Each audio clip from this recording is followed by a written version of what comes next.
Hello and welcome to Second Breakfast, the second most important meal of the day. I'm Sean. And I'm Jason.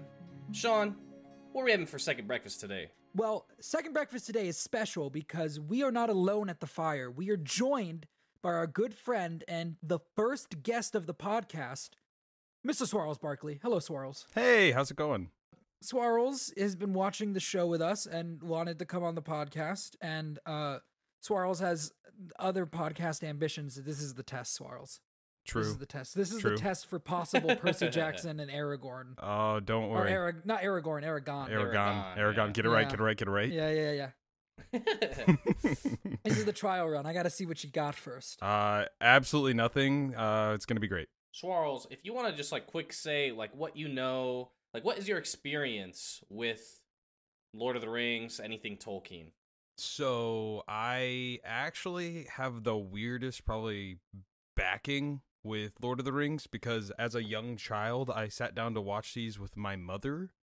And yeah, I ended up being terrified of the Fellowship of the Ring and couldn't get through it. Rightfully so. Yep. And so I pissed myself a little.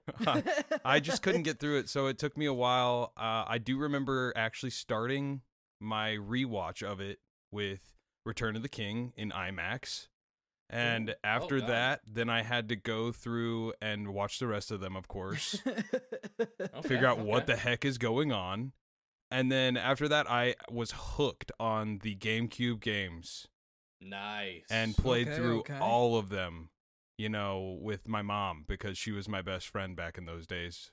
So it was great. It was wonderful, Memories I will always remember.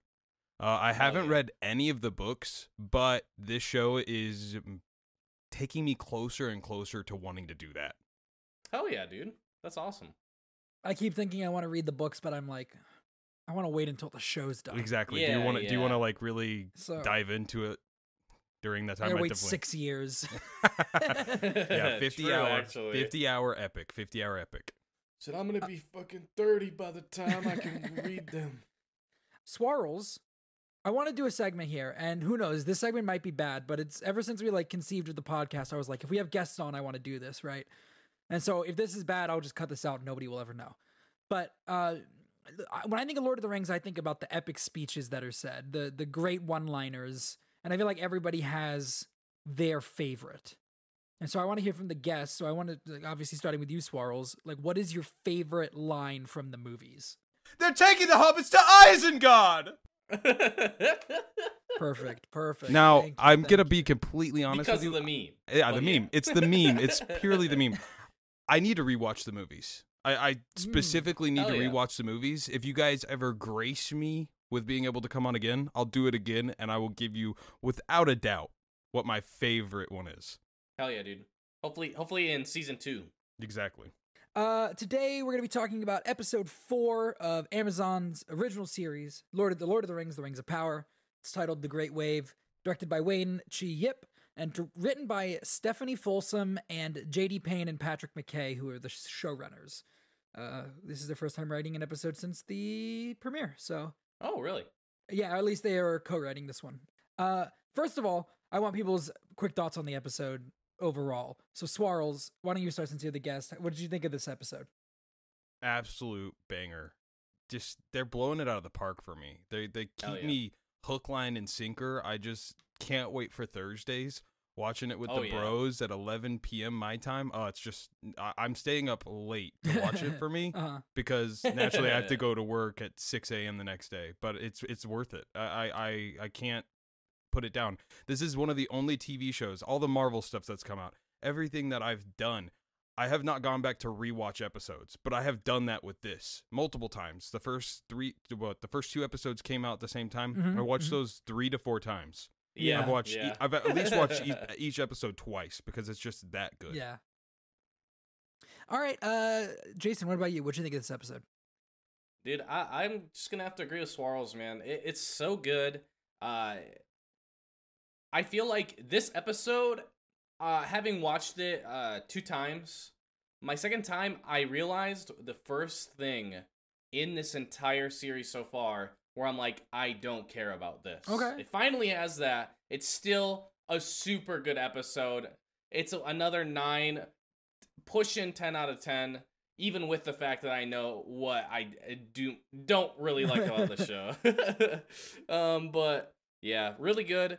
A lot of things that I want to talk about. It was an episode where you're constantly having more and more just good moments.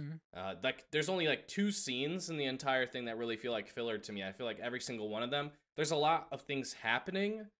It's not just like a setup episode. There's a lot of stuff actually happening. And even in the stuff actually happening, it's still setting up for more, right? Yeah. Like it's not like it's just blowing its load. It's like, okay, we got to set something back up again. But yeah, it feels really good. I'm really excited for the next episode. Yeah, I really enjoyed this episode as well. I think it's another like 9 out of 10 for me.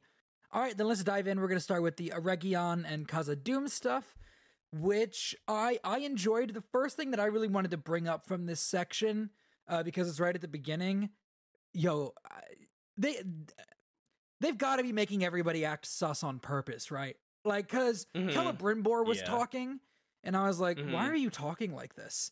Like, he's like, oh, I just remembered that your father and I were great pals, and you know what? He actually mentioned that you would be like saving me one time. That's crazy, crazy to think about. And like it's crazy to think about that Durin might be hiding something. And everyone's like, what? He's like, oh, I didn't really want to talk about that, but like, right. So Celebrimbor is being sus, but he's so terrible at being manipulative and sus that I'm like, you're just being weird. Like you're not like, I don't find it malicious, but immediately when Celebrimbor started talking, I was like, what is your angle here? Cause you're being weird. So, yeah.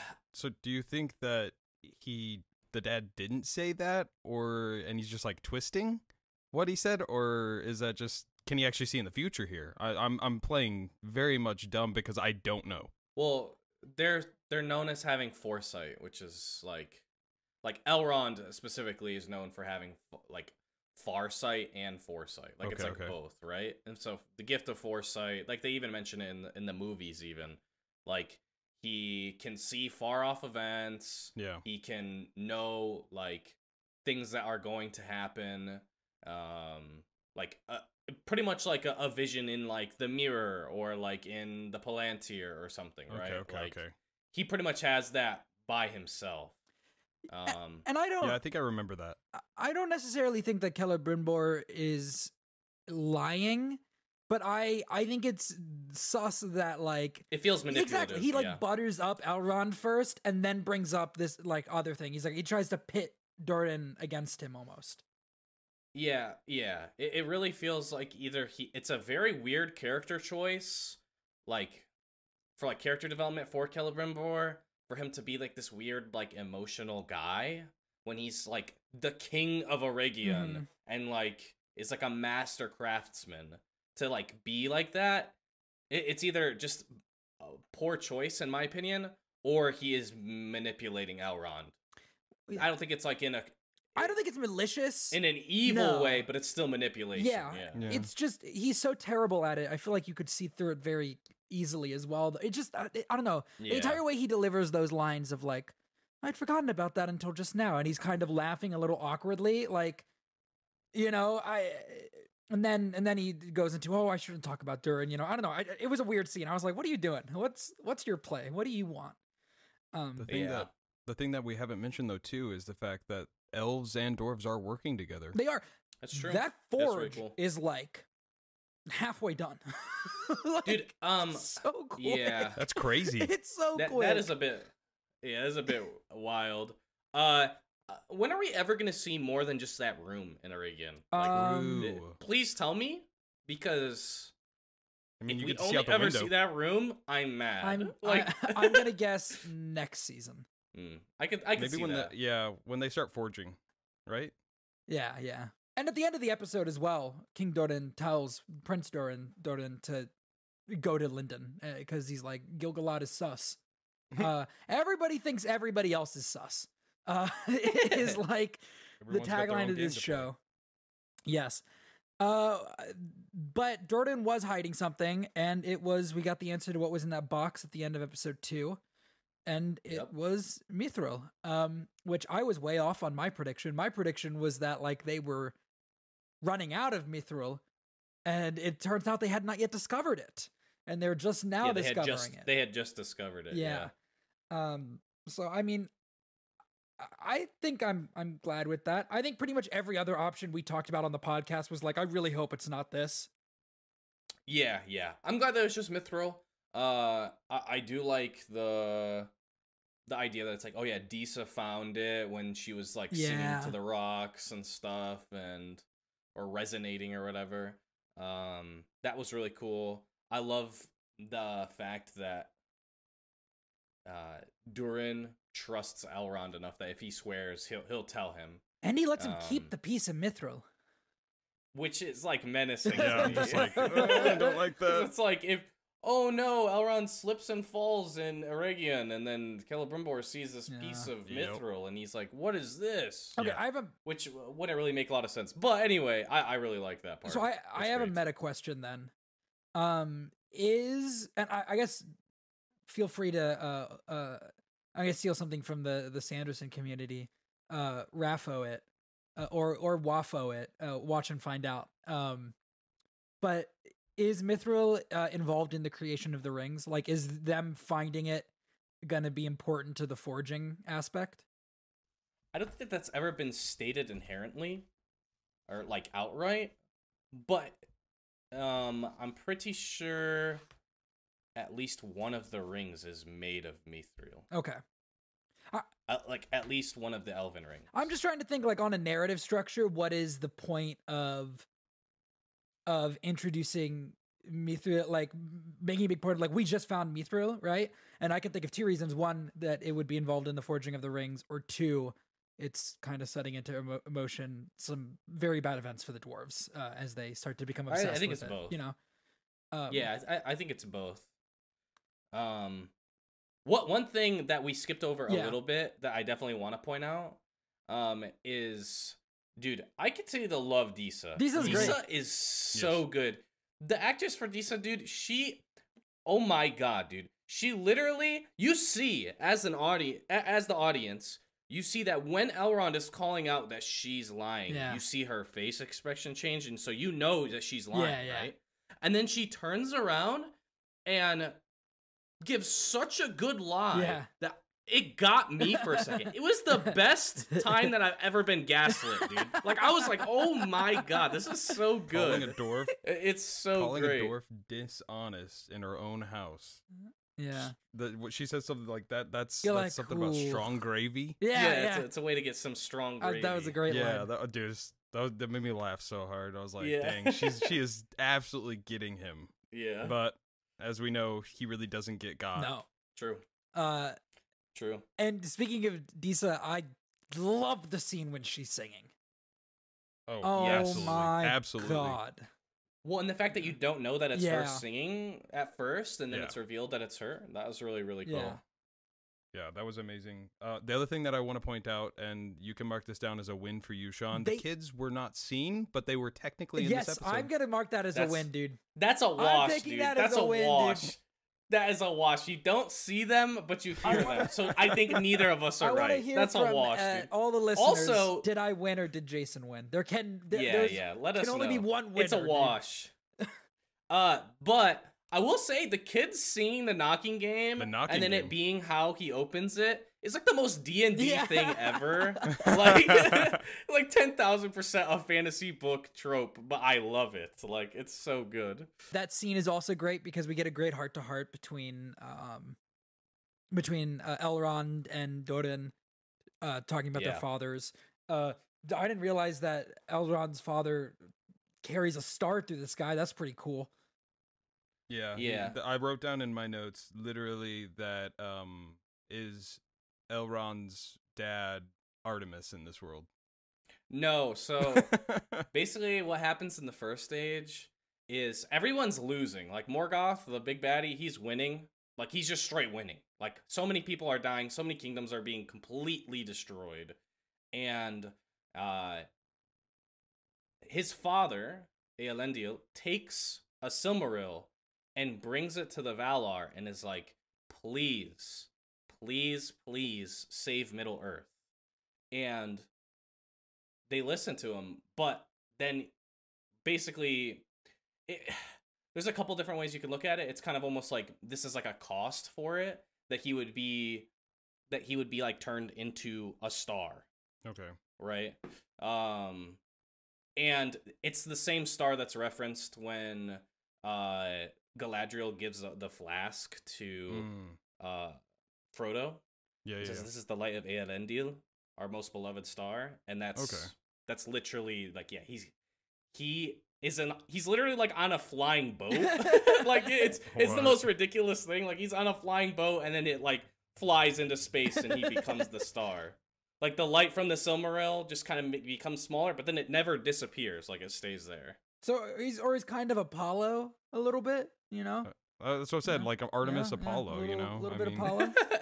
Something I do want to point out, though, too, that I really liked was just the little meeting that we had with Durin and Disa. Oh, that yeah. was really, really good. Mm-hmm. And we see then that Elrond is listening in from far away. Yeah, it's it's so dope. Yeah, he's able to hear them talking about that they're making good progress in the old mine below Miramir, if I said that correct. But does that have any connotation to you, Jay? No. Okay, no, I didn't know if that was like something big or not. It's just like flavor. As far as I'm aware, it's just flavor. Okay. Yeah, dude. I love that they actually showed him with like the Farsight. They kind of a little bit allude to it when Galadriel is being shipped off to Valinor, and he's like, I can no longer see her. Even though like you don't see no boat. Like, it's just an empty sea. But yeah, I like that they like really showed it, because it's something that they kind of vaguely allude to in the movies as well, right? It's just like a shot of like Hugo Weaving like staring out, but the camera's just looking straight at him, right? But the idea is that he's seeing these events, or that like, and that's how he knows what's going on, and he kind of becomes like a narrator for the audience in that way. But I love how they did it in this. Oh yeah.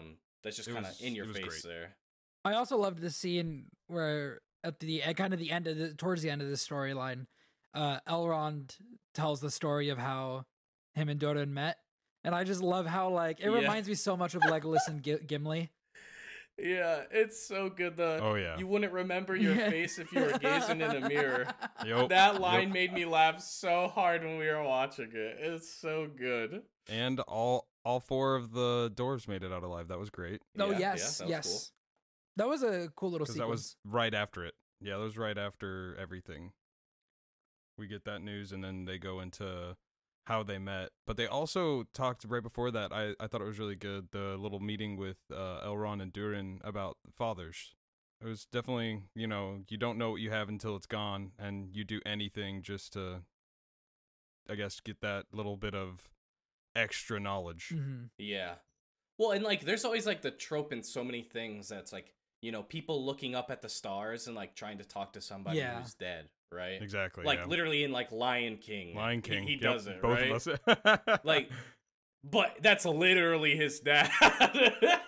Like, so it's very weird. It adds a whole nother layer that every single time he looks up at the star, he's actually looking at his dad, which I thought was really cool world building. I really enjoyed that. I really liked the conversation with between the two Durins, where he was like, our people believe that when a new dwarf is like raised to being king, like he hears the voices of all the previous ones, and he's like, but you don't need to wait till that moment, like I'm here, yeah that's the first real scene that we see between the Durins, and I immediately like believe the relationship. Like, we got like a 10-second scene teasing the mithril, but that was the first real scene. Like, the actors are just so good, and they have really good chemistry. I really like the writing in that scene. I also really like, between that scene and Disa singing, I feel like in most fantasy, dwarves and dwarven customs and like dwarven religion and like all these different things are typically very, very mysterious and are kind of usually left to just, we won't even like talk about it, right? Like it's very secretive. Like dwarves are usually very secretive.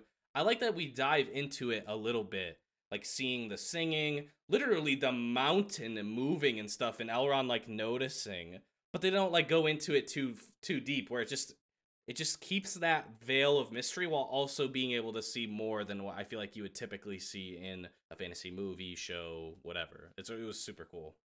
And what do you guys think about what King Doran said at the end there? Do you think Gil-galad had other... Which I thought that was interesting because he's... do you think he's just being paranoid? Because Gil-galad didn't send him here.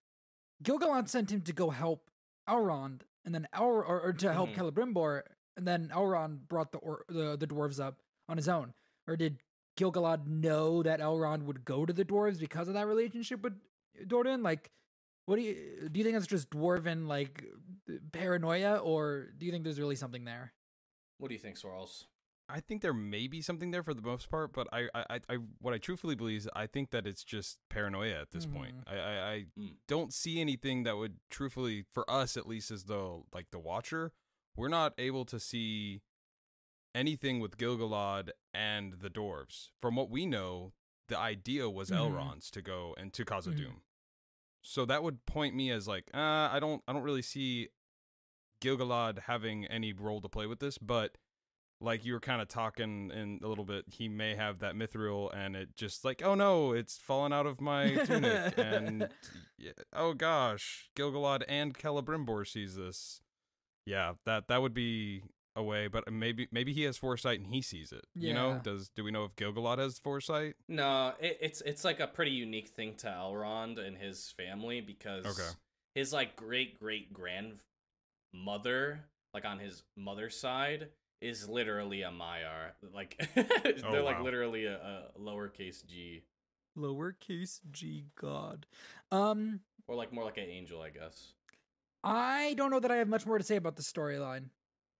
I have one thing that I loved. I have absolutely, when they're trying to figure out if he can trust him to tell him about Mithril, he says, "Dwarven anger outlasts elven memory." Oh, I love that. Oh, great line. That was dude, great. that was amazing. And then we get the whole thing of how he makes an oath in the memory of his father, and whatever he tells him will enter his ears, and that's it. You know, it will not go to another soul. I think it just shows the friendship that they have right And there. I love that they're swearing on the mountain.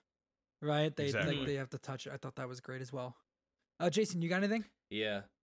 One thing I kind of deferred to Swirls on it, but it is something that I definitely wrote down where it's like, I wonder, because I think that Durin, he does have a good sense. I don't think that it's just paranoia. Okay. Like, yeah, it's pretty tropey that like dwarves are very paranoid. Like, yeah, paranoid, untrusting, especially when it comes to elves. I wonder if it's, that Durin definitely senses something that's more at work.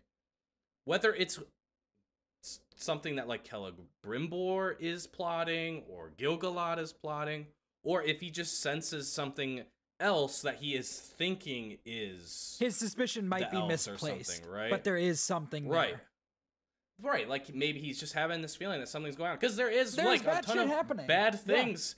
throughout all of Middle Earth, right? So, I wonder if it's just because, hey, dwarves, they're in their mountain, dude. They don't freaking leave the mountain, so they don't know anything that's going on in Middle Earth. And that's true of so much in fantasy, where it's like, oh yeah, the dwarves didn't even know what was going on for the last like 200 years. They've been fighting like goblins in there, dude. Like, they're a world apart, and so I wonder if it's something where he is just feeling what everybody is feeling. It feels like in Middle Earth between Gil-galad in the Leaf, Galadriel, Muriel, Elendil. It kind of feels like a lot of our protagonists are like, something terrible's gonna happen. Something is wrong. Yeah, we can feel. And I wonder what it is.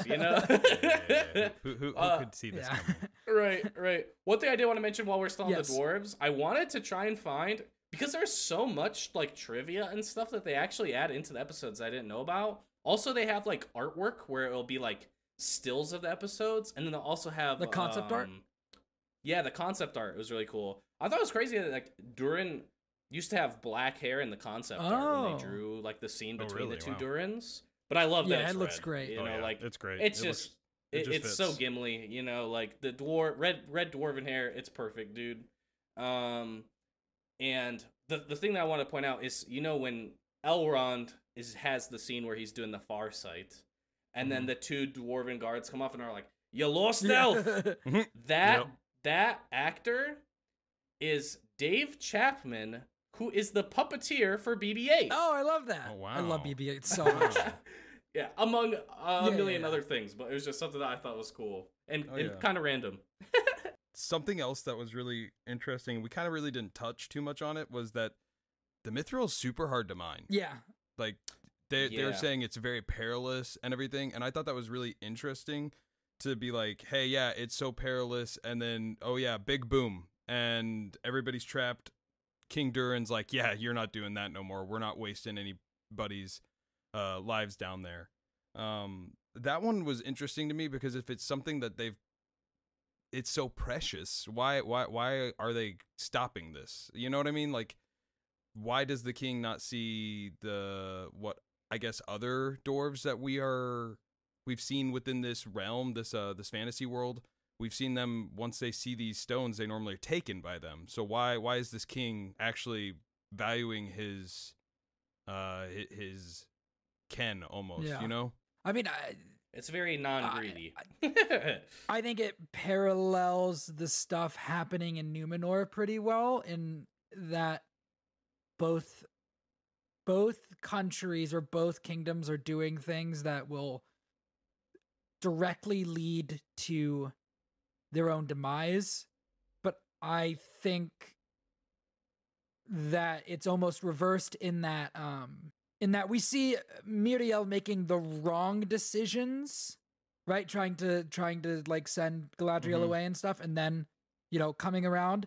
Whereas it almost seems like Doran right here is starting at the right decision, which is, this stuff is too dangerous, we should leave it alone, and maybe is going to shift to the wrong decision later. Shift it. Yeah, maybe. And I think that might be an interesting parallel between the two places. That actually makes sense. That makes a lot of sense.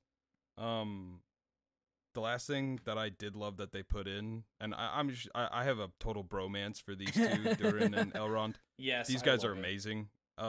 But I love that they snuck in the 20 years is too long to stay away, even for an elf. Whenever they're talking about why are you? Yeah.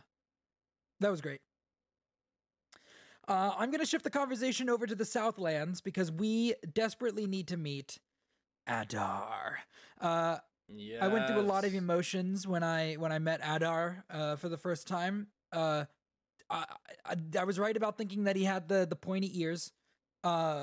We were kind of wrong about a lot of the things that we theorized at the end of last episode about, which is good. I'm glad. Turd looks like he's some sort of elf, some sort of corrupted elf, and I'm just gonna say it. He's still kind of hot, even though his face is fucked up. I'm not gonna lie. At first, he said, "If I close this one eye and then I kind of sweat a little bit, just gotta sweat." It adds character, dude. It adds character more than makes him look hideous at all. I'm like, what's happened to you? It makes me more interested in him, all the scars on his face, than it makes me go like, ugh, what's going on there, you know? Yeah. I don't know, dude. A daddy is kind of an interesting character for me, you know? A daddy, dude. Daddy. Dude, the first shot that we see of that storyline, where you just kind of see Arondir chained a little bit, and then the music goes like boom as it cuts to the scene of all the orcs just standing there staring at him. Such a good scene, dude. Oh my gosh. All of the camera work and all the scenes in this show are so good, dude. I continue to be impressed with it. It's insane. Oh yeah. Like, I love it. The orcs, the fact that they just are able to give you so much emotion, even through all the makeup and like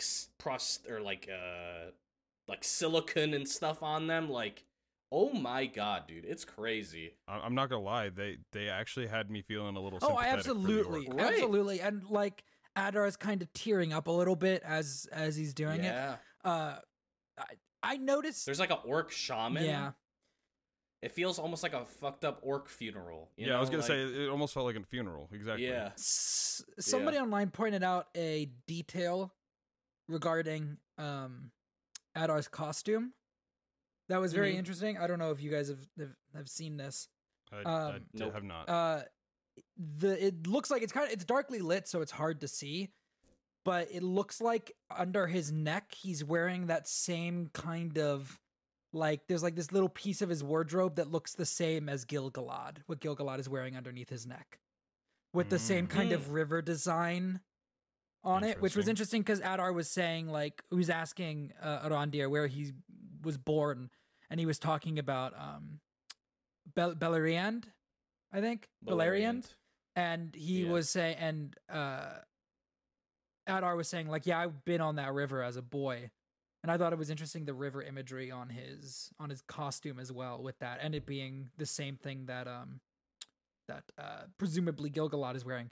So, I mean, I think it's pretty clear he's like a corrupted elf or something, like he's an evil elf. I think it kind of kills my blue wizard theory. So I was right. Definitely, I don't think it works with our kind of, we had a theory about maybe possibly corrupted Numenorian last episode. Definitely doesn't seem like it's that. He's got the pointy ears. I don't know, what do you guys think of Adar now that we've finally been introduced to him? Creepy as heck, but I love him. I can't I'm really kind get of a neutral feel on him. I was very much intrigued with him when they teased him, and then I liked him when I watched it the first time. The second time, I'm kind of like more lukewarm on him. I want to see more of him for sure. Oh yeah, but I think without the like intense tension of watching it the first time, it's kind of just more like I want to know. I just want to see more until I can really feel like I have a great opinion on him, really. You know, like I'm kind of neutral on him right now. I'm just glad that this show finally answered the question of what happened to Benjen Stark after he disappeared in Game of Thrones. He came to this show and he became an evil elf man. If anybody doesn't get the bit, that guy played Benjen Stark in Game of Thrones. So, okay, what do you think? We're gonna stay on Adar for a minute because I'm fascinated by Adar. Any like kind of dark and disturbing, menacing villain that's kind of handsome? I'm like, hey, yo, what's going on? He talks about the lies that you have been told. And I saw somebody point out that in one of the trailers, he says the lies you have been told about Middle Earth, but it sounds like they cut the rest of that line for the show. And they just, I think it was more of like a splice, or maybe he says Middle Earth somewhere later, and they kind of made it sound like that. Yeah. But what do you? I mean, Jason, you might know, but Swarls, what do you think these lies are that Arondir has been told? Is it just that Sauron is gone? Like, is that the lie? That could be the lie, I think, but also I think that some of the lies is just what Middle Earth is supposed to be. Maybe. I think that, you know, he talks about creation. Yeah, he says it's the lies are like born into the earth, like, exactly. You know? And so it may be, he talks about creating a new world. He wants to be a god, he says. He's like... He said, I am no god. Not yet. Well, at least not yet. So I really think that some of these lies have to do, you know, this is just my hypothesis, but I think that it has to do with where they're at and what they're doing is not exactly what they should be doing according to what Middle Earth, you know, what it is. What do you think, Jason? You got anything to say about it, or keep your mouth shut? I have two theories. Of who he is. Okay. I mean, one is that he's Sauron. Yeah, right? yeah. Like that's something that a lot of people have been. Oh yeah, Adar, he's Sauron. They call him like father. I feel even less sure of that after this episode, just because he seems so. I feel sad. more sure of it. Yeah, I was gonna say more sure of that. I feel more sure of it. The fact that he's called Adar and that he's like incredibly old, and the whole, without like getting too deep into like the character of Sauron, like what he says is like very, like wanting order and wanting, like the truth and stuff. It's very Sauron. But I could also see it being like a kind of a switch up where maybe it's just a corrupted elf who, like, you know, saw the destruction of Beleriand, like he was there. Like he's obviously scarred, right? So I could see that, you know, oh, we see the scene where all the people are floating in the water again and bro is in the water, but then he survives. That's what I was kind of thinking, is maybe we're going to cut back to that again at some point when we learn about Adar. I kind of think maybe he's not... I think his compassion towards the orcs is part of what makes me be like, I don't know that you're Sauron. Yeah, we'll see. I don't know. I could see it being Sauron, and I could see it being like just a bad elf, you know. The rest of this storyline is setting the stage for what might be like a mini Helm's Deep, which is like kind of exciting. They're all in that tower, and it sounds like the orcs are coming. The sequence where Theo is in the town, like that entire thing. First of all, love that the other kid, Rowan, as soon as the clouds cover the sun, he's like, "Fuck you, Theo. I'm gone. Good luck, dude." Like, dude, it was so intense. They are so good at building tension, and being a lot of times in a lot of different shows and movies. Like, I don't really particularly like horror films just because I feel like a lot of times it's very heavy-handed.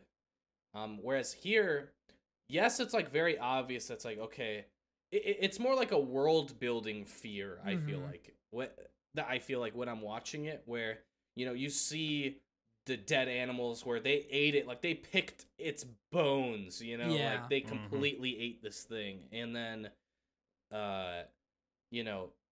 the characters feeling a bit scared and squeamish, and then everything kind of feeling like it's all right, and then he goes a bit too far and everything. The sun going down. I don't know, dude. They continue to hit the tension and the horror of orcs, and orcs against normal people, right? Not against the superheroes. Yeah. Like they're actually, one orc is actually scary to a normal person. Yeah. Oh yeah. And I feel like they're really doing a really good job of hammering that home. I'm for sure so interested in the blade, because I think maybe some of our, I don't want to say some of our theories are like completely dismissed about the blade, because I think that it could still be something. Yeah, I have some thoughts on it. But the idea that like we see that he stabs himself with the blade, and like he uses the blood to ignite the lightsaber. But we also see later, it looks like that dude, I can't think of his name, but the old guy. The tavern guy, owner.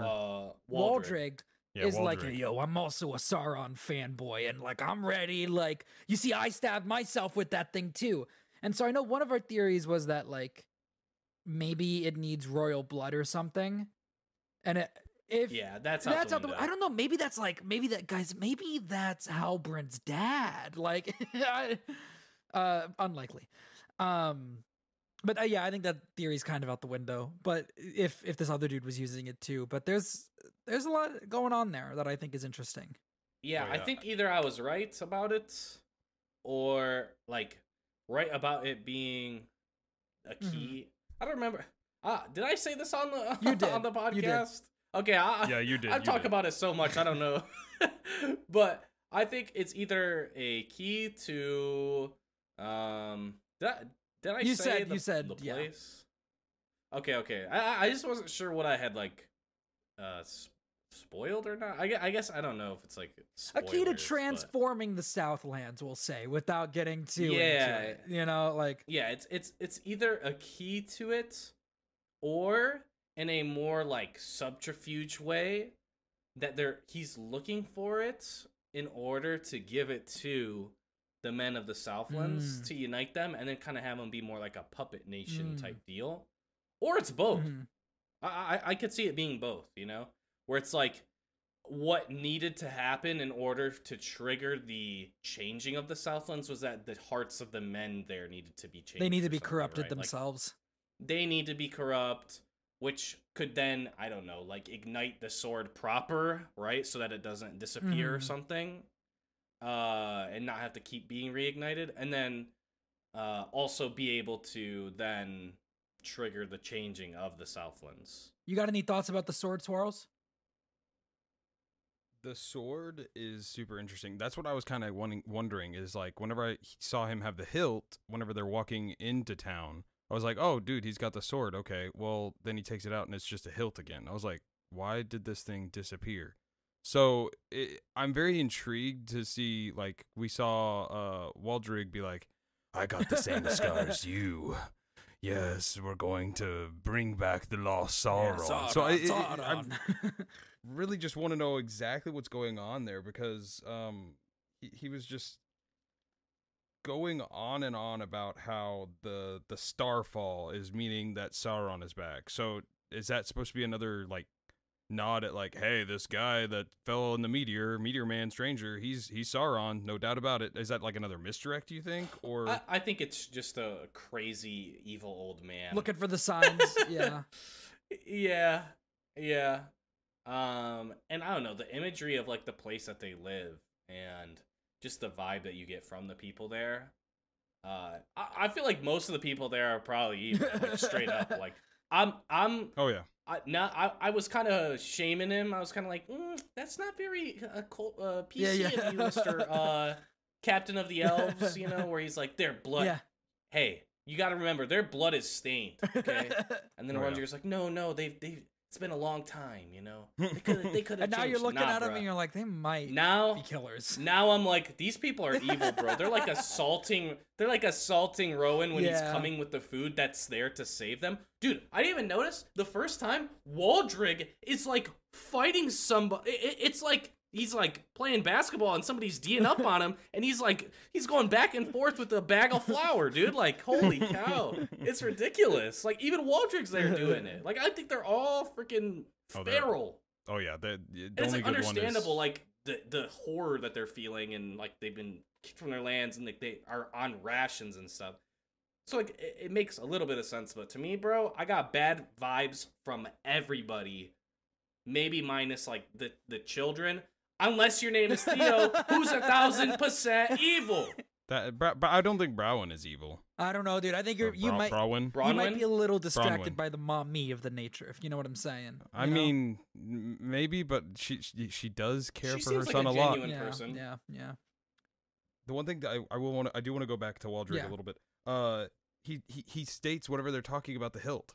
He says, "No sword, a power from our ancestors." Mm-hmm. So what type of, like, is that just meaning like the same type of power that we're talking about with these rings, or is that just is that just the lightsaberness of it? Lightsaber. I would have to see the line again because it's kind of vague to me.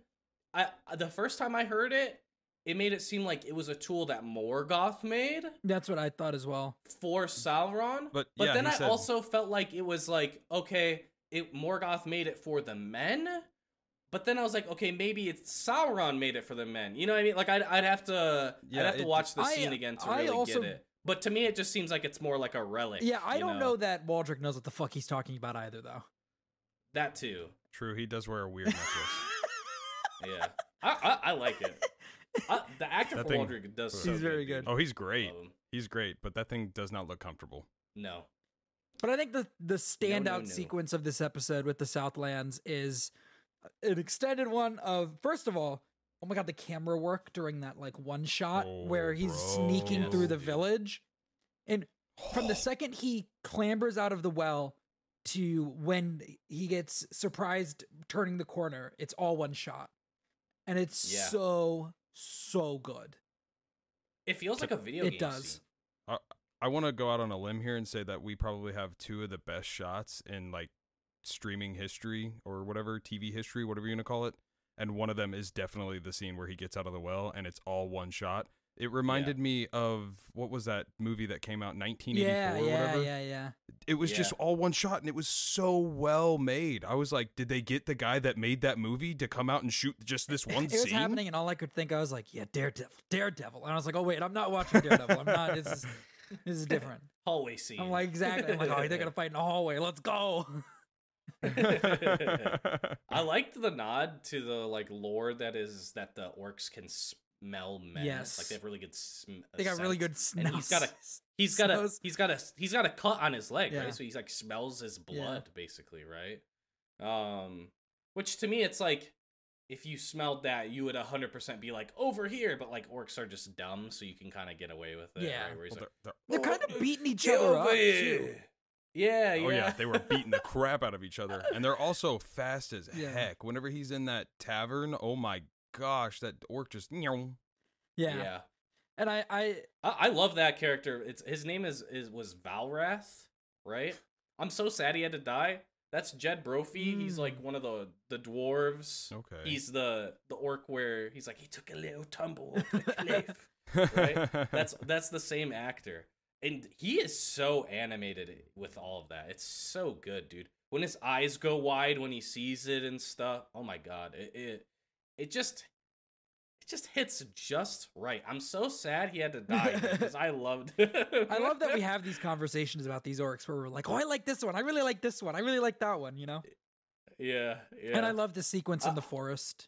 I the whole time we were watching it and I'm like, if he pulls out a horn, you know, like I thought Arondir was like 50% dead, but then when Bronwyn showed up, I was like 95%. He's gonna die, dude. But he didn't. But I love the the sun rising, and then you find, like, obviously we were talking earlier. We were like, when you don't know that it's Disa singing, but you also hear Disa singing over this portion before it cuts back to the dwarves, and it's just it's very good. Yeah, Disa is just got an amazing voice. The actress is just, oh my gosh, it's amazing. He catches the arrow out of the air, and then he just fucking puts it back in the bow. Oh my god! I will have to say, the only way that would have made me like more excited is if it was a headshot. Yeah, because it was that would have just been like, oh my gosh, he is the new elf. Yeah. He is, you know, just like I bow at him. Yeah. The other like last thing I would also want to say is, you know, we know like shit's gotta happen, right? Mm-hmm. They now know. We know as an audience now what they're looking for, right? Mm-hmm. They're looking for the sword. My question now is, did Theo pick up on it, right? Like, he's terrified, he's hiding in a well, but I feel like he's a really smart kid, right? So who knows that does he know that they were looking for it? I feel like probably not, right? Like, maybe he has an idea, an inkling or something, but like, would he tell anyone if he did know? The fact that he's not telling people, that he's still hiding it and stuff. The fact that he wouldn't even like tell his mother, like, hey, like, they're chasing after me because I have this thing, right? Like, I just endangered all Arondir puts an arrow in his eye as soon as he sees it. He's like, oh, I'm not fucking with that. He just kills the kid. Right. He's like, right. So we know this is like has to happen. So it's like, what are like, is the fleet of elves in Numenor going to save them? Or are they going to actually all be, like, captured? A lot of them killed? Man, I have no idea. A lot of them having to, like, pledge fealty to Sauron? Like, are we going to watch some corrupted humans? Like, or just, like, evil humans? Not, like, corrupted. It's not like they, like, change. They just... I think... are more messed up, you know? I think that they are not going to get saved. I think that if they do get saved, it's really towing the line of just redoing Helm's Deep. Like, you're in this place, they're all coming to you, you're starting to lose, the men of Numenor are here, you know, I don't know if they're gonna do that again. Geologically, it doesn't make sense either. It's definitely gonna be in Galadriel's Gandalf. It's gonna be great. I think it's gonna be that, like, they're gonna get beaten at the tower, and then later on, I do think, like, the men of Numenor are gonna, like, show up, but I think the men of the Southlands are gonna lose first. I don't think it's gonna be the nick of time, you know, or the heroes arrive. I think it's like, we lost, but maybe we can save a couple people. Yeah. Definitely one thing that I noticed that I thought was absolutely hilarious, though, is in the scene where he catches the arrow, he definitely kicks Theo to the ground, and he definitely didn't need to do that. It was just like, get down! I don't know. I think maybe it was like he didn't trust him to respond fast enough with get down, so he just puts him down. Too funny. Yeah. And then the other thing I noticed was back in the trench when we first see Arondir, the orc that Arondir, you know, shivved with a twig is lying there on the ground while he's then been stabbed by Adar, and they start taking off all of his armor. Yeah. His armor was elf armor. Yeah. That's cool. I thought that was so interesting that they were just like, yeah, I'm taking this. This is good stuff. They just don't care. Yeah, they don't care. A very orc thing that they put together stuff from people they conquered, whether it's like men or elves, and then they just kind of strap like leather and crude metal to it and stuff. I love that trope of orcs. It's really cool. Like the two different versions of orcs, right? Where it's like the super evil orcs that do that stuff, and then there's like the orcs where it's like Skyrim orcs, where it's like they're just more like tribal, but then they have their own type of like metal or whatever. Oh, yeah. Like they're kind of like adjacent to dwarves in that way, right? Like I love the, you know, just putting crude metal that like rusts and rots and stuff next to like something made by an elf that just would never rust even in the rain for like millennia, you know. And it's not that the time has eroded the elven thing, it's that the crude metal that they attach to it is like seeping into it and is making it a shitty piece of armor, you know. Like, I think that is so cool. Oh yeah, it's really great. And I also like back in the trenches when we first see, like, they take the orc away, and then Arondir and Adar's talking. Well, we see Arondir pick up a stone. Yeah. But he's not gonna go Adar, fight. yeah, Adar does, like, takes him off guard and starts speaking Elvish. Quenya.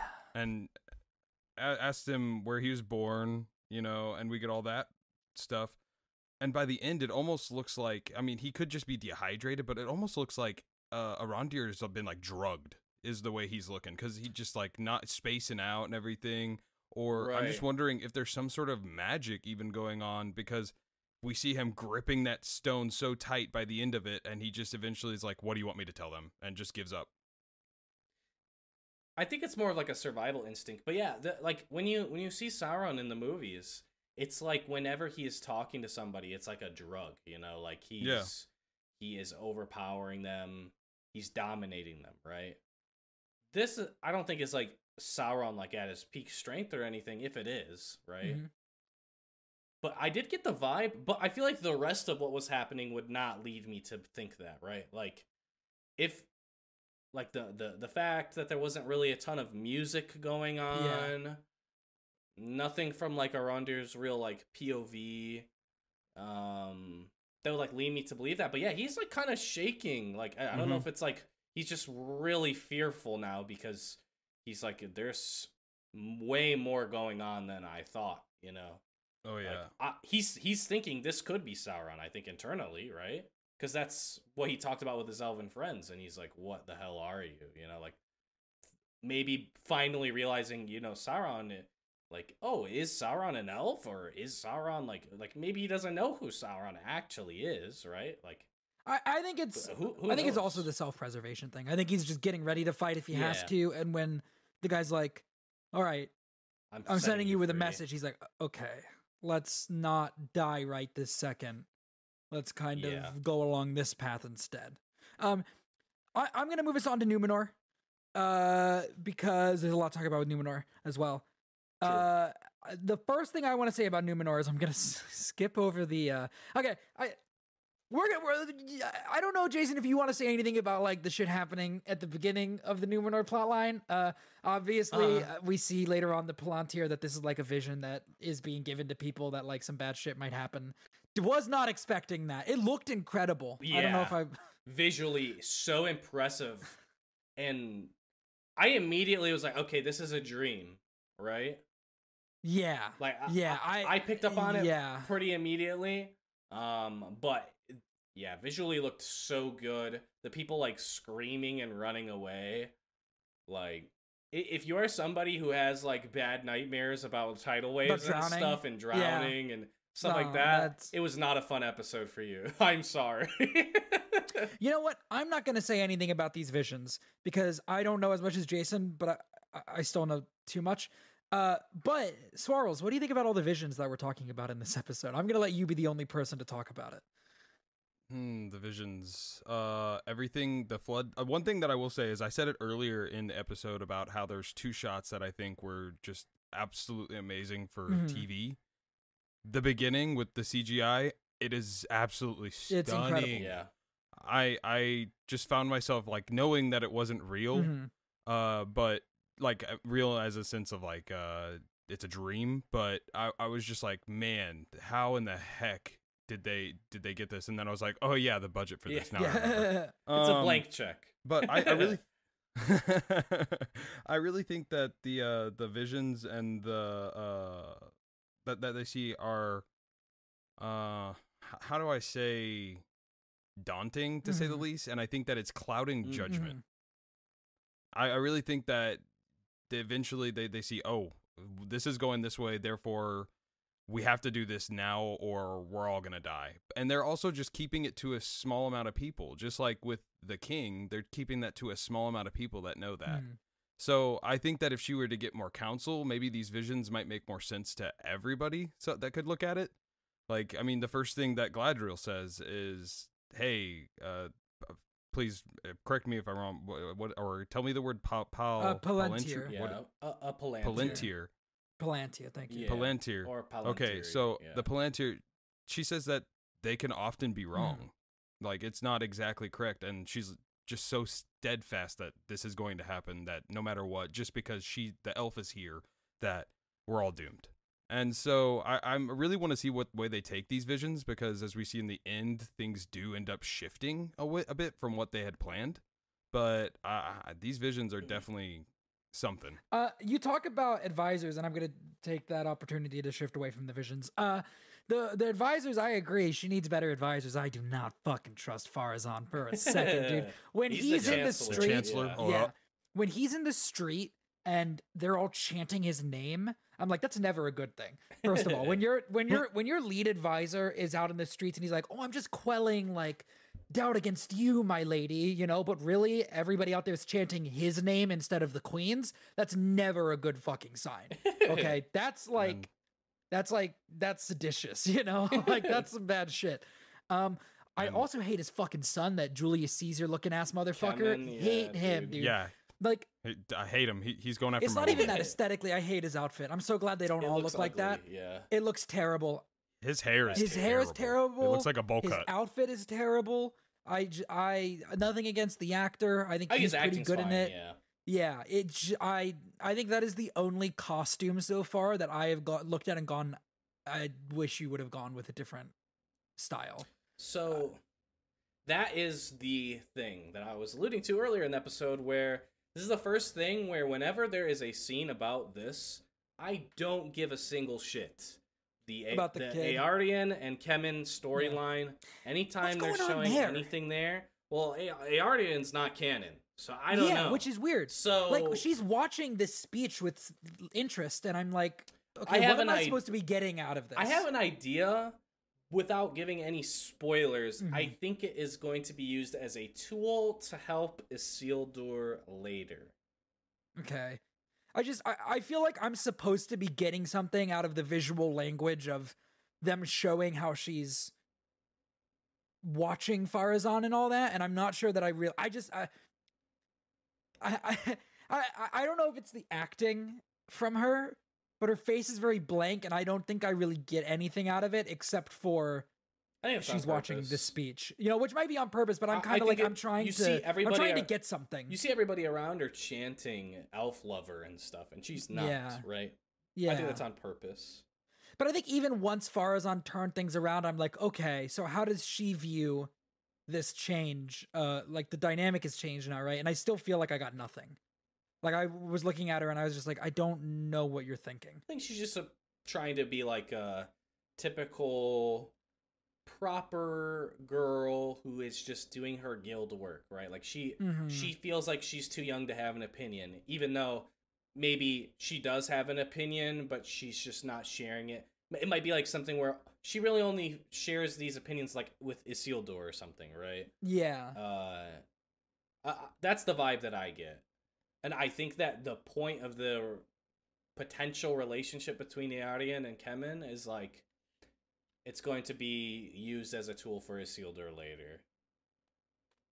I am excited to see where that goes, though, because I do like her. Not so much him, but I like her. So, I mean, what I really wrote down too is like, she was super duper excited to get this job in the last episode. Yeah. And now she's finding like, this is really not that She's great. finding any excuse not to do her work. Yeah, it's great. Scrubbing is great for dexterity, they tell me. I don't know. I I think it's just more that, yeah, she's just having to kind of pay her dues right now. Yeah. She's drawing, like, architecture and stuff, and she's in a builder's guild. I think she is genuinely excited about it. It's just more... You gotta pay your dues. You gotta start at the bottom. Yeah. You know, that kind of shit. Yeah, that's the vibe I get. Okay, let's talk about Halbrand for a second, because I fucking love Halbrand so much. Me too. I'm so... I every time I see him, I'm like, oh, you're gonna die, and I really don't want him to. I literally in my notes have actor for Halbrand is a 11 out of 10, dude. And I think he's 100% a bad guy now. Last episode, I thought he might be a martyr or something. Like, he's gonna be like the one good guy to like kind of show that like humans aren't evil, like from the Southlands. Like, I don't know, dude. Between what we said earlier about the Southland people, what I see from him. Although, the one thing I will say is the line that he's talking with Galadriel. Like, he's trying to talk her through, like, hey, this is how you need to think. Like, I don't understand how you don't get this, but... Which is exactly what we were talking about last episode. What her arc needs to be. How I thought what you were saying is that it's like he's trying to turn her against men. No. I thought you were saying. Yeah. So, yeah, no. It's like, hey, you're not fighting orcs, dude. This is political. You're not on a battlefield. Yeah. You know, you have to get in their head. But I do like the subversion that it's like, hey, find out what they fear most, but then give them a means to master it. That's like the one thing right now where I'm like, okay, maybe he's not all bad, right? But then immediately 5 seconds later, he's like, yeah, but if you know where she's going, like, you can let her go. It's self-preservation, but it still keeps me, I don't know. I think he's gonna be evil, bro. I think he's a martyr still. Charles, where do you fall on Halbrand? That's what I was kind of trying to think about that a little bit. Halbrand is very interesting to say the least to me. I think that I just think he'll end up being a good guy martyr. I truthfully do. I think that speaks well because you see that he really does not want to go back to Mordor or to. No, you were right, but yeah, the Southlands. To the Southlands. But he really does not want to go back there. He really just wants to stay on the island of Numenor and live out his life. Yeah, he says that again this episode. Like, hey, I'll stop calling you a horse if you stop trying to get me to leave. God, I loved that. Exactly. When he keeps going. Yeah. He keeps calling her a horse. Yeah. A colt. All right, I want to ask about this thing with the Isildur, okay? I don't love him. Isildur. Okay, I really like Isildur. I don't really love him. Yeah, I'm not too keen on him. I really like Isildur as a character that is in season 1 and is going to be a completely different leader of men in season 5. Like, because we know where Isildur is going, right? Like, we've all seen the Fellowship of the Ring. We know how that movie starts. Like, this is a character that is starting in one place as like this kind of whiny kid, and by the end of this, we're gonna be like, dude, I'll follow you to the end of the earth, you know? Like, yeah, but what happens if he's still a whiny kid and he just? But he's not gonna be a whiny kid at the end of it. I don't think so. I mean, I don't know. Like, I get that. Yeah, I think he does have a lot of character development that's got to happen, and I think there is got to be a time jump at some point as well, right? Yeah, he's got to age up a bit. He's got to age up probably about 10 years. What is with?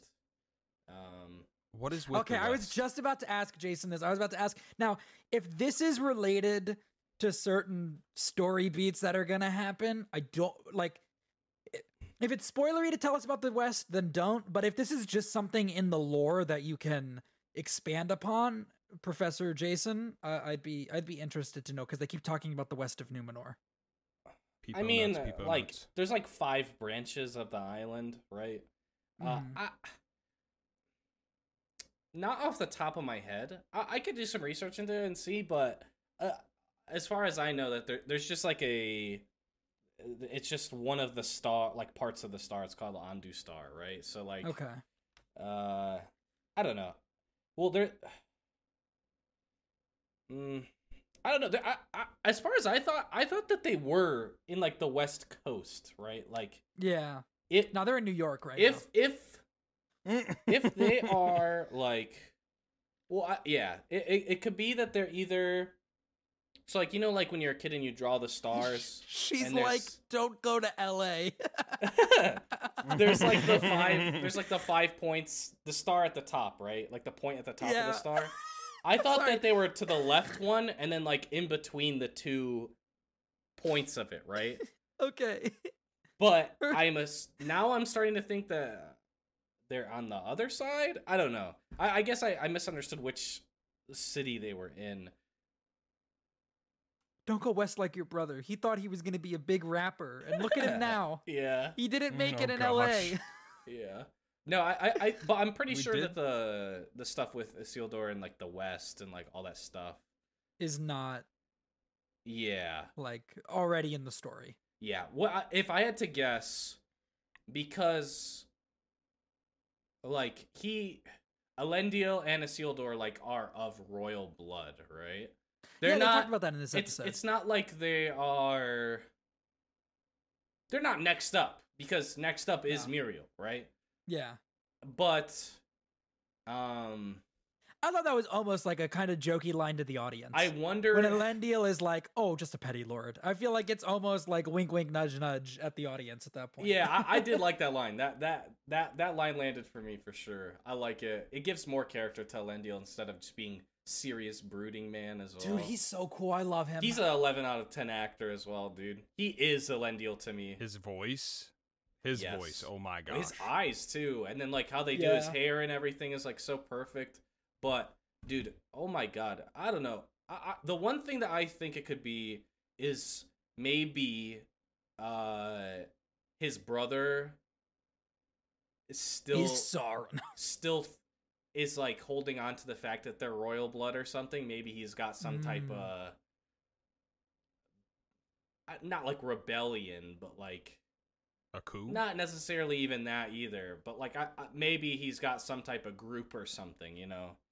Whether or not it's that maybe they're staying loyal to like the Valar and the elves and stuff. I could see it being something like that as well. But yeah, I still, they had another scene where he's hearing a woman whisper and stuff. So I'm intrigued by that. Is it his dead mom? It might be his dead mom. I'm wanting to see. I could see it being that. I'm already kind of sick of Airhead Isildur. Like, I want to see him actually make a decision and actually do it. But then the fact that he does that, I think that the West thing is nothing now. Because it's like, so he says that he's going to go to the West for his brother, but then he feels bad. And then now he just got conscripted, basically. So I feel like it was all just BS, essentially. No, I don't think so. I think it's going to come back. I don't think they're going to... They have 10 days. Well... I don't think they're gonna sail to Middle Earth and then everything's gonna be over. I think I think they're gonna go to Middle Earth and then they're gonna fight and when they come back probably lose and they're gonna come back and that's when. But I think him growing up during the war, like by going out to battle like this, I think that's gonna be a big step towards him coming back and then being like, okay, I'm going west now. You know, like I'm gonna. There's something out there for me, and now that I've faced like danger and combat, I'm prepared to go face that. Yeah. Well, what's curious is in the canon, Muriel does not go to Middle Earth. Interesting. She never goes to Middle Earth. Okay. She stays. But she's like, I'm gonna take her myself. Yeah. So. I want to talk about that scene because I have goosebumps every time I watch that sequence. When the music is playing and they're fucking like, all right, now we're going to war. Like, everybody, if you want to come with and fight, you better fucking sign up now because we're leaving in 10 days to go throw down. Well, and there's like intense symbolism there where she sees the leaves. Yeah. And then she looks back and she sees Elendil. And Elendil and her have like a moment and then he looks. Yeah. He's like, oh my gosh. Right. Exactly. And he's like, oh shit. And he turns around and he looks at Galadriel, and they both are having the same thought that like we need her. And hey Sean, what's also it mean? The fact that she's having to walk towards Elendil as well, I feel like is good symbolism as well. Yeah. What does what mean, Swirls? What is the tree petals? They said that it's like represents the tears of the Valar. That like it's reminding everybody that like they're watching, and that like exactly it is, like this is the wrong. Sending Galadriel is wrong. That was such a powerful part of this show. Mm-hmm. Truthfully, I think they filmed it great. Just like a sprinkling of petals at first, and you're like, oh, maybe nothing. And then all of a sudden, it's snowing. Oh, it's so good. It was amazing. Well, and the fact they set it up from like the premonition as well. Really cool.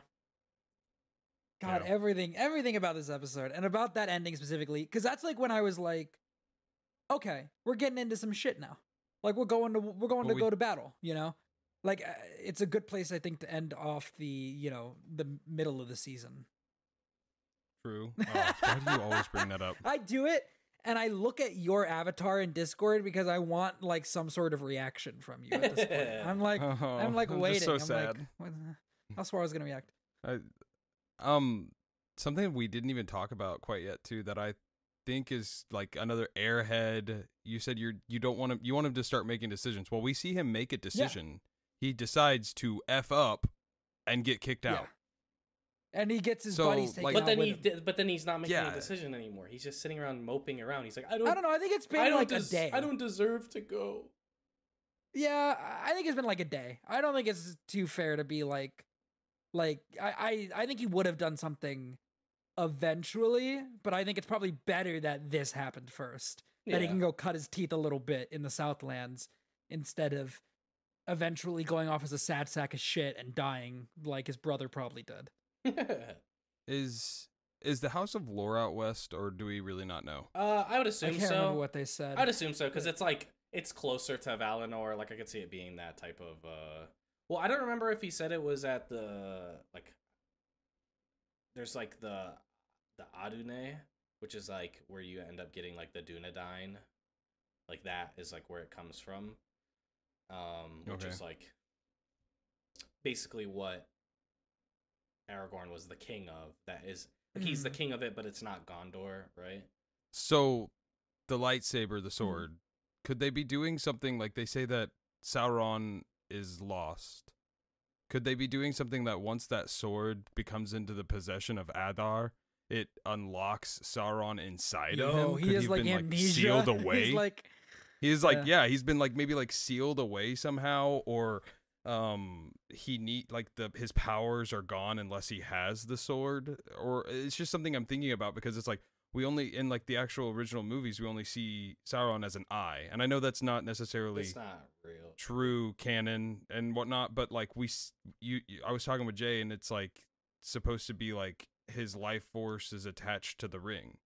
Could that be like almost the same thing with this sword in a way, that it helps unlock that version of Sauron, or where he might be? Or maybe the sword needs to go to the stranger, and the stranger then is like, hey, yo, I remember everything, Sauron, and I'm gonna kill everyone. Yeah.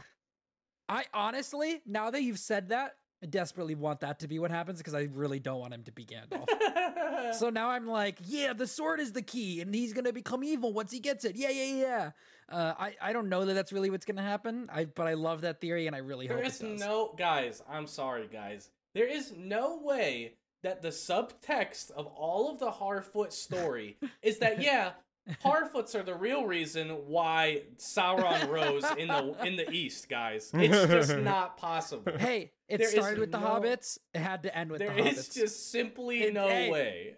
Hey, it's poetry, dude. It rhymes. There is just simply no way. I will have to say. But what I will say is, that's interesting. I don't feel like it's right, but I feel like it's not a 0% chance, right? Sauron is not ever really depicted as being a great warrior. He kind of takes like a bunch of L's leading up to this point. Like, he doesn't really win a lot of things, especially when it's like he's in charge. Like, like when he's like with Morgoth and like they're winning, and then the Valar have to come. He actually still like took an L against Galadriel's brother. And like Beren and Luthien. I don't know. It would kind of be out of character to me, where it's like, oh, he needs a sword. To me, if it was something else, he's not really a fighter, right? I could see that being something. It does kind of seem like it's strange to me that he's already kind of battle scarred. It makes sense, right? Because he's thousands and thousands of years old, and he's been in many battles, so I could see that as well. I guess I kind of depicted, or I thought, Sauron would be like extremely fair, but I could see it being that way as well. I just really don't want Gandalf to be. Fuck! Oh no! I really don't want the stranger to be Gandalf. I really just called him Gandalf. Oh no. I'm sorry. Go ahead, Soros. I will have to say, I really will have to say though, if you would have told me at the beginning that I would miss an episode where they don't have the Harfoots in it, I wouldn't have believed it. I really I really missed them in this episode, and I was shocked that we actually got to see Adar and Arondir in this episode. I agree. I thought we were gonna get a lot of Harfoots this episode, like going into it. But I'll be honest, I didn't blink that they weren't in there. But I think it's because everything that was in there was really good. I'm not like true. It's holding my attention. I'm not like hurt about it, but at the same time, I'm just like I really want to know what's happening with them. You know, I almost feel like we're gonna get a lot of that when we get to the point where the Numenorians are sailing to Middle Earth. Like when they have to do a travel episode. It's going to be like, okay, let's get a lot of the Harfoots in this week, you know? True. While they're like, they set sail and then it's like, okay, it's Harfoot time, you know? yeah. And then we'll come back when they get to Middle Earth, you know? Like, yeah. One other thing that I did want to point out, going back to the whole Numenor thing, right? Mm. I honestly didn't really like the prison scene where, like, okay, I like Galadriel doing badass things, but you actually don't see her do anything. It cuts to Halbrand and Farazan talking, right? Like, you see her, like, push one soldier. It's a little bit lame, you don't really get to see her do much. But then, it's like, okay, they get shoved in there, and then they're just standing there like, please, sir, let me out. You're telling me they're not like, hey, guards, she's escaping, right? Like, they're not yelling? Are you kidding me? Also, there's not more jailers. There's 3 jailers in this entire thing. Jason, I get that Numenor... How dare you? I get that Numenor is like a paradise island, so maybe they don't have a ton of jail cells, and maybe they don't have like a ton of jailers, therefore. But still, bro, you're not yelling. I don't know, bro. They should have had her, like, knock them out. And then, like, I would be fine with Farazan, like, not doing anything, because he's in the middle of talking with Halbrand. I think that's fine. I think Galadriel just walks out that bitch like she owns the joint. Like, what the hell? Yeah, because she does own... and climbs a tower. Yeah, because she's the best. And if I hear any more slander for the love of my life, I swear you know to God, what? neither of you are going to be back here next week. I'm going to say another thing about Galadriel. I don't get why she keeps saying that it's like, oh, that the men need to be loyal to the elves. Because the Valar give men Numenor from in the words of Muriel, a day of virtue, right? Not because it's loyalty to the elves, it's loyalty to the Valar and doing the right thing. Like standing up against Morgoth. I hate this weird... She's got a bit of a superiority thing. Yeah, this weird submissive subtext is weird, bro. I don't like it. Dude, any day. Any day, dude. I'll bow down to the elves. I don't care. I welcome our new elf masters. But I do love that she got her ass thrown in jail. Because if she was able... And then she broke her ass out. If she was able to talk shit straight to her and be like, you know what, you're not even in charge. And then not get locked up or killed immediately, that would have been some bullshit. So I'm glad that they were... But I don't understand why she just continues to make the same mistakes. I like that Halbrand finally is like, yo, what are you doing? Two or three things that I really enjoyed, though, that we haven't really talked about is the scene before where she is like, I am a tempest. I really enjoyed that. We're seeing more of her raw emotions, I know, but I don't know why, but I really enjoyed that line. Yeah. I enjoy her mistake. sneaking up. Yeah, true, but I enjoy her sneaking up into the tower, but I was really sad. Really sad to see the king incapacitated. Like, I'm hoping we see him in some sort of way because, yeah, I really want to see something a little bit there. I think he is a non-factor for most of the rest. Like, maybe she'll talk with him. Also, at the very beginning of the episode, the same thing when she wakes about up, the dwarf kids. And I was right. When she wakes up from the nightmare or whatever, she's sitting in the chair that's next to her father's bed. I didn't catch that the first time. Right next to it. That was cool. But yeah, I was wondering if they were going to bring it up because it is canon that her father was ripped from his position because he was like an elf lover, right? But when she's put into power, she's a child. So, oh yeah.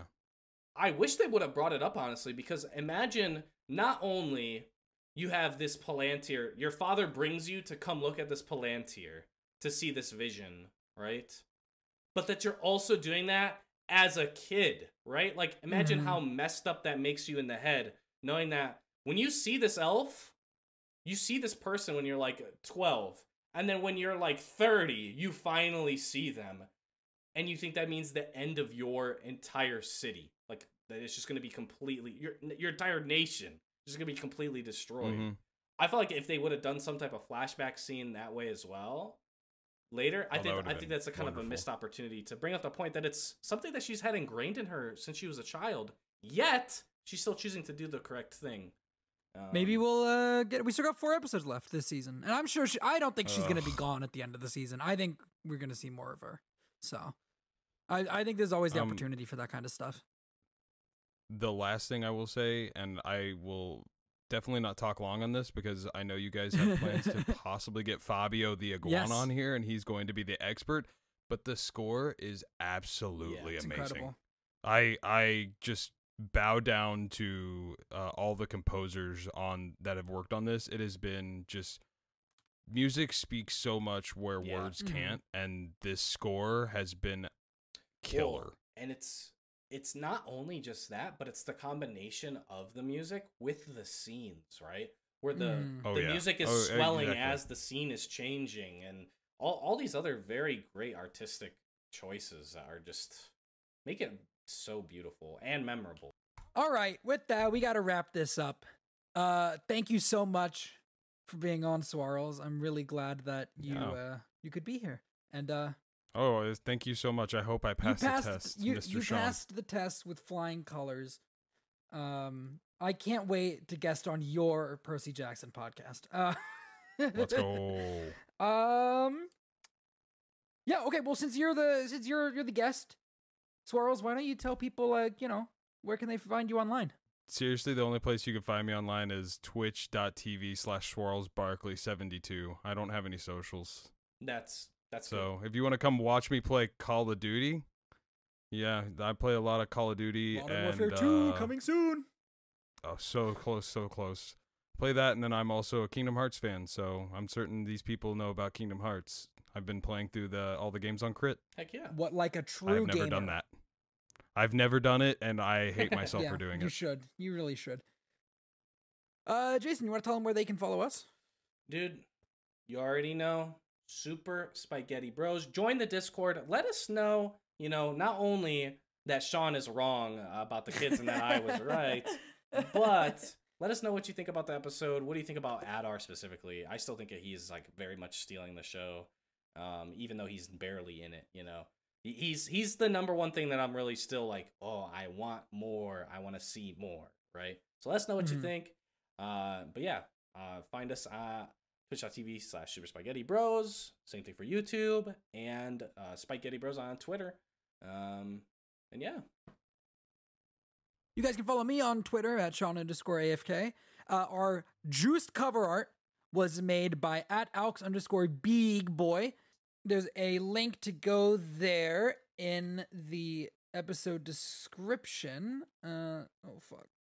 Our awesome intro music was done by Fabio and Jesse. Did it. It's at MVM_studio on Twitter. Go to MeadowVistaMedia.com or go follow Fabio on Twitter at Fabio the Iguana. Thank you so much for listening, guys, especially if you made it all the way to the end again. Enjoy your 11sies. Not your luncheon. I don't care about your luncheon this week. And we'll see you next week for Second Breakfast. Bye. See ya.